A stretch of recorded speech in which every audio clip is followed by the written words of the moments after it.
దేవుడి పరిశుద్ధ నామమునకు కృతజ్ఞతాస్తుతి స్తోత్రములు చెల్లిస్తున్నాం. ఈ యొక్క ఉదయకాల సమయంలో అందరూ బాగున్నారా? ఈ దినము ఆదివార దినము దేవుడిని ఆరాధించే సమయం కావున దేవుడి యొక్క మందిరము గురించి కొన్ని విషయాలు మనము దేవుడి సన్నిధిలో ఈ సమయంలో జ్ఞాపకం చేసుకుందాం. ఈ దినమున దేవుడు మనతో మాట్లాడుతున్న మాట యెషయా గ్రంథము 56వ అధ్యాయము 7వ వచనము. యెషయా గ్రంథము 56వ అధ్యాయము 7వ వచనము. నా ప్రార్థన మందిరంలో వారిని ఆనందింపజేసేదను, నా బలిపీఠము మీద వారు అర్పించు దహన బలులను నాకు అంగీకారములగును. నా మందిరము సమస్త జనులకు ప్రార్థన మందిరం అనబడును. ఈ దినమున దేవుడు మనతో మాట్లాడుతూ ఉన్న మాట, దేవుడి యొక్క ప్రజలముగా దేవుడి యొక్క సన్నిధిని అనుభవించే వారముగా మనము ఉండాలని జ్ఞాపకం చేసుకుంటూ ఉన్నాం. ఈ సమయమున దేవుడు మనతో మాట్లాడుతున్న మాట, నా ప్రార్థన మందిరములో వారిని ఆనందింపజేసేదను. ఎవరిని దేవుడు ఆనందింపజేస్తాడో, ఎవరి ప్రార్థన దేవుడు అంగీకరిస్తాడో, దేవుడి యొక్క ఆలోచనలు ఏ విధంగా ఉన్నవి అనేది ఈ దినమున మనం జ్ఞాపకం చేసుకునవలసిన విషయమని జ్ఞాపకం చేస్తూ ఉన్నాను. ఈ యొక్క ఉదయకాల సమయమున మనమందరం కూడా దేవుణ్ణి ఆరాధించుటలో ఆసక్తి కలిగి, దేవుడి యందు భయము భక్తి కలిగి దేవుడి ఆలయంలోనికి వెళ్దాం. ఎంతమంది మీ దేవుని యొక్క ఆలయానికి సమయానుకూలంగా వెళుతూ ఉన్నాం, లేదా సమయ కాలక్షేపణ కొరకు వెళ్తూ ఉన్నాం? దేవుడి ముందు వరుసలో ఎంతమందిని కూర్చుంటున్నాం? దేవుని యొక్క వాక్యం వినడానికి ఎంతమందిని అంగీకరిస్తూ ఉన్నాం? దేవుడి యొక్క వాక్యము మాకు తెలుసులే అనే గర్వముతో ఎంతమందిని జీవిస్తూ ఉన్నాం? ఈ దినమున అటువంటి వారికి దేవుడి యొక్క దీవెనలను దేవుడు అనుగ్రహించాడు. ఎందుకంటే దేవుడు ఎవరు దీన మనస్సు కలిగి దేవుడి యొక్క ఆలయములో వణుకుచు దేవుడిని ఆరాధిస్తారో వారితో దేవుడు ఉంటాడు, వారిని ఆనందింపజేస్తాడని ఈ యొక్క వచనము ద్వారా జ్ఞాపకం చేస్తూ ఉన్నాను. తర్వాత, నా బలిపీఠము మీద వారు అర్పించు దహన బలులను నాకు అంగీకారములగును. దేవుడికి ఇష్టమైన బలులు సమాధానకరమైనవిగా ఉండాలని దేవుడు కోరుకుంటున్నాడు. అలనాడు కయీను హేబేలు యొక్క వృత్తాంతము అందరికీ కూడా తెలుసు, ప్రతి క్రైస్తవుడికి తెలుసు. దేవుడు ఒకరిని అంగీకరించాడు, ఒకరిని అంగీకరించలేదు అని అంటే మనస్సులను బట్టి, వారి యొక్క సమాధాన స్థితిని బట్టి దేవుడు అంగీకరించలేడు. కావున ఇక్కడ జ్ఞాపకం చేసుకోవాలి, మనము అర్పించడానికి వెళుతూ ఉన్నప్పుడు, లేదా దేవుణ్ణి ఆరాధించి స్తోత్రించడానికి మనం వెళ్తూ ఉన్నప్పుడు మన ప్రవర్తనను కూడా మొదటిగా జ్ఞాపకం చేసుకోవాలని ప్రసంగి గ్రంథకర్త తెలియజేస్తూ ఉన్నాడు. కావున దేవుని ఆలయమునకు మనం వెళుతూ ఉన్నప్పుడు మనము ఏ విధంగా ఉంటూ ఉన్నాము, మన ప్రవర్తన, మన యొక్క చూపు, మన యొక్క ఆలోచన విధానము, మనము ఎక్కడ కూర్చుంటున్నామో, దేవుడి ఆరాధించే సమయంలో దేవుని వాక్యము జరుగుతూ ఉండగా మనం ఎక్కడ ఉంటూ ఉన్నామో, దేవుని వాక్యము వినడానికి మనము మందచెవులు కలిగిన వారిగా ఉంటూ ఉన్నామా అనేది జ్ఞాపకం చేసుకోవాలి. ఎందుకంటే దేవుని వాక్యంలో జ్ఞాపకం చేయబడుతుంది. మొదటి పేతురు పత్రిక 2వ అధ్యాయము 5వ వచనంలో జ్ఞాపకం చేస్తున్నాడు. పేతురు గారు రాసిన మొదటి పత్రిక 2వ అధ్యాయము 5వ వచనంలో జ్ఞాపకం చేస్తూ ఉన్నాడు. మనమట దేవుడి యొక్క రాజ్యములో ఏ విధంగా ఉన్నామనంటే, యేసుక్రీస్తు ద్వారా దేవునికి అనుకూలములగు ఆత్మ సంబంధమైన బలులను అర్పించుటకు, పరిశుద్ధుల యాజకులుగా ఉండుటకు మీరును సజీవమైన రాళ్ళవలె నుండి ఆత్మ సంబంధమైన మందిరముగా కట్టబడుచున్నారు. మనము దేవుడికి ఆత్మ సంబంధమైన మందిరములుగా కట్టబడుతూ ఉన్నాం. మన యొక్క హృదయములో దేవుడి యొక్క స్తుతి లేకపోతే మన పరిస్థితిని దేవుడు ఎన్నడూ కూడా మార్చడు. ఎక్కడేసిన దుప్పటి అక్కడే ఉన్నట్టుగా మన యొక్క ప్రవర్తన, మన యొక్క జీవితము, మన యొక్క జీవన విధానము అదే విధంగా ఉంటుందని జ్ఞాపకం చేస్తూ ఉన్నాను. ఎందుకంటే మనము దేవుడి నుండి ఏది ఎక్స్పెక్ట్ చేస్తున్నామో, దేవుడు మన నుండి కూడా అంతకు మించినది ఎక్స్పెక్ట్ చేయడు. కానీ అందులో కొద్దిగా మట్టుకే మనము దేవుడిని అడగవలసిన వారముగా ఉంటూ ఉన్నాం ఈరోజు. ఎందుకంటే దేవుని వాక్యంలో జ్ఞాపకం చేయబడుతూ ఉంది, మనుషుడా నీవు దేవుడిని అడుగుతూ ఉన్నావు, కావున నీవు కూడా అదే విధంగా ఇతరులకు చేస్తున్నావా అనేది దేవుడు అడుగుతున్న ప్రశ్న. మనుషులకు మీరు ఎట్టి కొలతతో కొలుస్తారో అదే కొలతతో మీకు కొలువబడునని దేవుడి వాక్యము జ్ఞాపకం చేయబడుతుంది. కావున మనము దేవుడి యందు ఆసక్తి కలిగి దేవుడి యొక్క మాటలను వినడానికి శ్రద్ధ చూపించినప్పుడు ఆయన యొక్క నిత్య జీవములో మనము వారసులుగా ఉంటామని జ్ఞాపకం చేసుకుంటూ ఉన్నాం. ఇక్కడ పేతురు గారు ఏమని చెప్తున్నారంటే, యేసుక్రీస్తు ద్వారా దేవునికి అనుకూలమైన అనుకూలములగు ఆత్మ సంబంధమైన బలులను అర్పించుట పరిశుద్ధ యాజకులుగా ఉండునట్లు మీరును సజీవమైన రాళ్ల వలె కట్టబడుచున్నారు. హల్లెలూయా. ఈ దినమున రాళ్ల వలె కట్టబడుచున్నామంటే రాతి స్వభావం మన లోపల ఉన్నది. దాన్ని మెత్తటి స్వభావముగా ఇర్మియా ప్రవక్త గారు చెప్పిన విధంగా దేవుడు మలుస్తాడు అని జ్ఞాపకం చేసుకోవచ్చు. ఈ దినమున రాళ్ళు అనగానే రాళ్ల పైననే కదండి బలిని అర్పించేవారు పూర్వకాలంలో.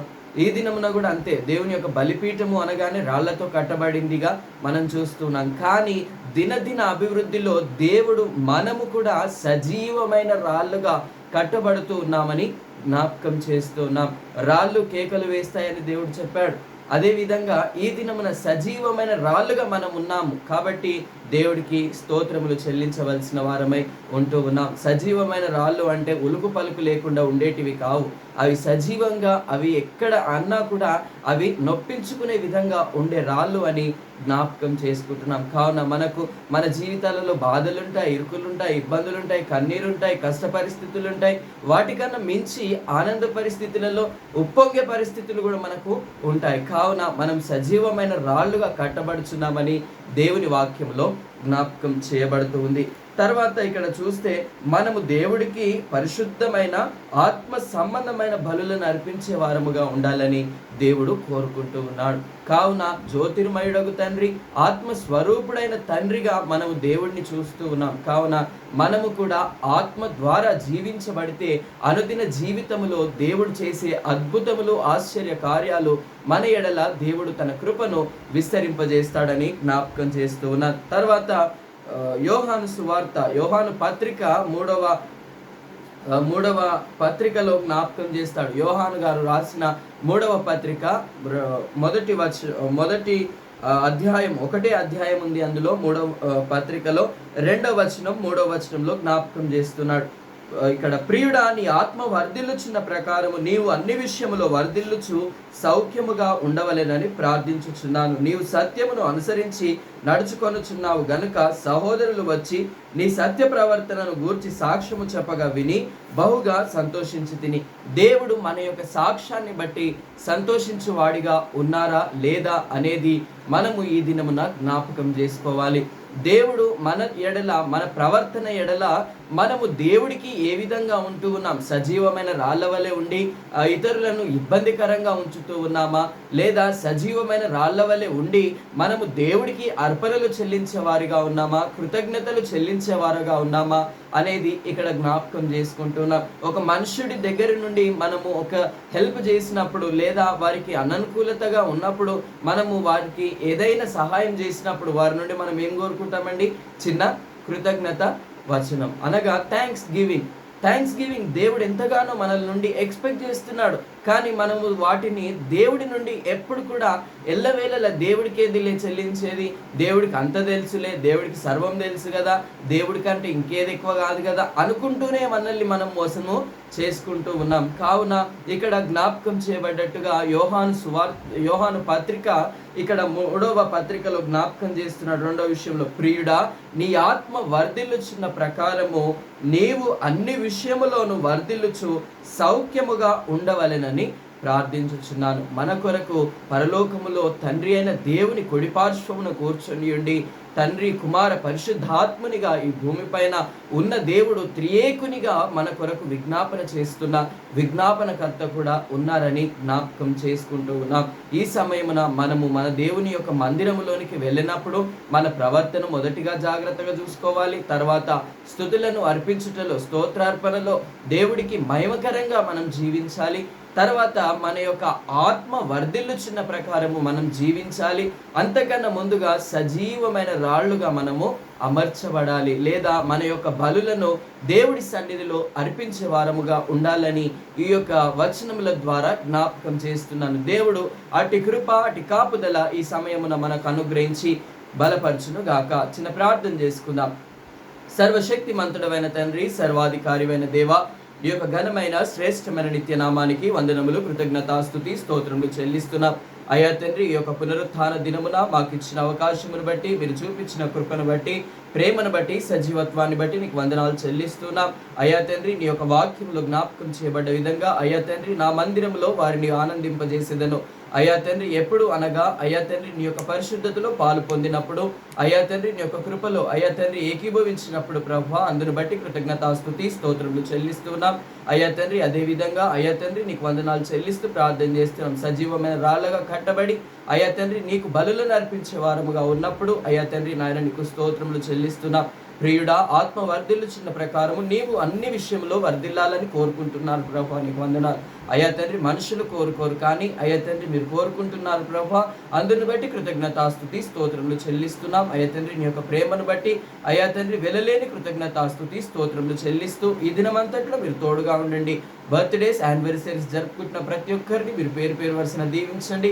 గర్భిణీ స్త్రీల కొరకు ప్రార్థిస్తున్నాం. అప్పుల సమస్యల చేత బాధపడుతున్న కుటుంబాలను మీరు జ్ఞాపకం చేసుకోనండి ప్రభా. అయ్యా తండ్రి గర్భవేదనతో ఉన్నవారిని మీరు జ్ఞాపకం చేసుకోనండి.